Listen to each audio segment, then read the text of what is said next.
T20 ప్రపంచ cup 2024 పొట్టి cricket ప్రేమికులకు భిన్నమైన అనుభవాన్ని అందించింది. ఈ ఐసీసీ టోర్నీకి తొలిసారిగా ఆతిథ్యం ఇచ్చిన అమెరికాలోని న్యూయార్క్ పిచ్ బ్యాటర్లకు చుక్కలు చూపించింది.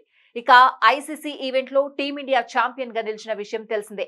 ఇదిలా ఉంటే అమెరికా, వెస్టిండీస్ సంయుక్తంగా ఆతిథ్యం ఇచ్చిన టీ20 వరల్డ్ కప్ 2024 టోర్నీకి సంబంధించిన సంచలన వార్త తెరమీదకొచ్చింది. ఈ టోర్నీ అంతర్జాతీయ క్రికెట్ మండలికి నష్టాన్ని మిగిల్చిందని దాని సారాంశం. క్రికెట్ కు పెద్దగా ఆదరణ లేని అమెరికాలో ఈ మెగా ఈవెంట్ ను నిర్వహించడం వల్ల దాదాపు 167 కోట్ల నష్టం వచ్చిందని వార్తా సంస్థ పీటీఐ వెల్లడించింది. ఈ విషయం గురించి ఐసీసీ వార్షిక సమావేశంలో చర్చకు రానుందని తెలిపింది. కొలంబో వేదికగా శుక్రవారం ఈ మీటింగ్ జరగనుంది.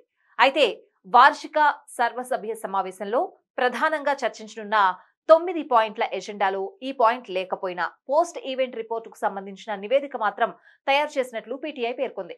ఇక ఈ ఈవెంట్ లో ప్రధానంగా ఐసీసీ కొత్త చైర్మన్ నియామకం గురించి కూడా చర్చించనున్నట్లు విశ్వసనీయ వర్గాలు తెలిపాయని పీటీఐ వెల్లడించింది. గ్రెగ్ బార్క్లీ స్థానంలో బీసీసీఐ కార్యదర్శి జైషా నియామకం, దాని పర్యవసానాల గురించి చర్చ జరగనున్నట్లు పేర్కొంది. ఇక అదే విధంగా ఐసీసీ చైర్మన్ పదవీ కాలానికి సంబంధించి మార్పులు చేయాలనే యోచనలో ఉన్నట్లు తెలిసింది. చైర్మన్ పదవిలో ఉన్న వ్యక్తి అత్యధికంగా 3 దఫాలు 2 ఏళ్ల చొప్పున కొనసాగొచ్చు. అయితే తాజాగా దీనిని 2 దఫాలు 3 ఏళ్ల చొప్పున కొనసాగేట్లు చేయాలని భావిస్తున్నట్లు పేర్కొంది.